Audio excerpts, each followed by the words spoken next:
literally everything around you was probably produced by a tool that a tool and die maker made. My name's Tony Tinge, and I'm a tool and die maker at Lincoln Electric. And I grew up in 80s, like a lot of kids, I was interested in video games. I never really got into hands-on until I got into the workforce, and then that's when it really just clicked for me. It was money motivated, honestly. When I first got out of high school, I wasn't making a lot of money, and then I figured I could come here, and Lincoln's reputation really brought out that if you're a hard worker, you can make a lot of money. I worked here for 6 years.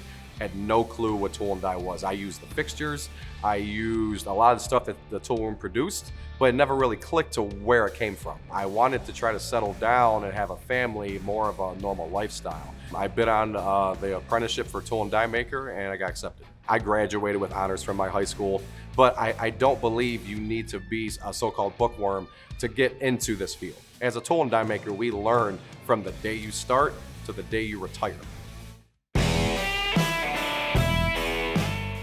As tool and die makers, we create something out of nothing. So we will take blank pieces of steel and turn them into tools that will either mold plastic parts or stamp metal parts. Tool and die is, if you ask me, one of the more unknown skill-based careers. Everyone's heard of electricians, everyone's heard of mechanics, everyone's heard of millwrights.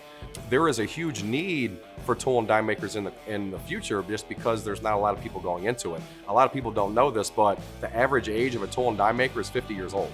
You need to have a strong math background. No, I'm not talking calculus, but we do trigonometry on a regular basis. But the nice thing about that is technology. So we have access to computers with CAD programming. So if you need to trig out an angle, there's devices that can help you do that.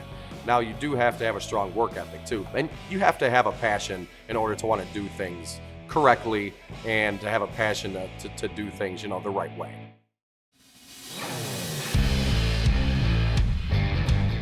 You can make extremely good money being a tool and die maker, and that's just not well known.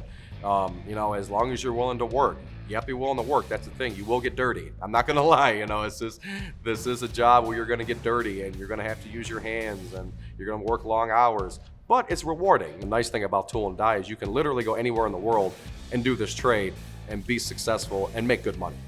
As far as the support structure goes, when students come into the trade, especially as an apprentice, there was always a seasoned, normally a Class A tool and die maker with you. So you are never ever by yourself here. The future of tool and die, in my opinion, there's always going to be a need. You hear a lot about technology, and there's a lot of computers coming out and a lot of machines come out that you don't need an operator to run. But you will always need a tool and die maker to fix things.